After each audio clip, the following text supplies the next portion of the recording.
السلام علیکم ورحمۃ اللہ وبرکاتہ۔ اگر آپ ہمارے ویڈیو پر نئے ہیں چینل کو سبسکرائب کیجئے، لائک کیجئے اور ساتھ بیل کے بٹن کو دبائیں تاکہ ہر آنے والی نئی ویڈیو آپ تک بآسانی پہنچ سکے۔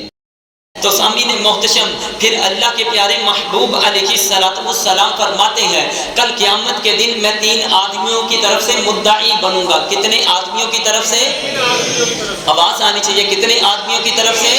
3 آدمیوں کی طرف سے مدعی بنوں گا۔ ہم نے لفظ مدعی پہلی دفعہ سنا ہے کہ نبی کریم علیہ السلام نے سب سے پہلے فرمایا کہ میں قیامت کے دن 3 آدمیوں کی طرف سے مدعی بنوں گا۔ ایک وہ شخص کہ جس نے میرے نام پر عہد کیا۔ عہد کا مطلب ہوتا ہے وعدہ لینا۔ کیا کیا؟ وعدہ لیا، پھر اس وعدے کی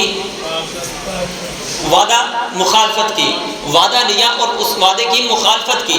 پھر دوسرے نمبر پر کسی نے آزاد آدمی کو بیچ کر اس کا مال بھی کھا لیا، میں اس کی طرف سے بھی کل قیامت کے دن مدعی ہوں گا۔ اور تیسرے نمبر پر فرمایا، یہ کان کھول کر سننے والی بات ہے کہ کوئی آدمی مزدور سے کام لے، کام تو پورا لے لے لیکن اس کو مزدوری پوری نہ دے، تو میں اس مزدور کی طرف سے بھی مدعی بنوں گا۔ اب مدعی کا مطلب کیا ہے؟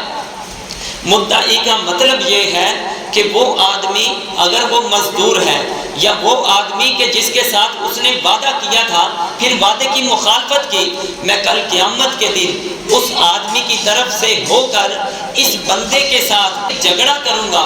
تو ذرا تصور کریں کہ جب اللہ کے محبوب علیہ السلام کسی آدمی سے جھگڑا کریں گے تو کل قیامت کے دن اس کے بلے کیا رہ جائے گا؟ سوائے ذلت اور رسوائی کے اس بندے کے کچھ بھی باقی نہیں بچے گا۔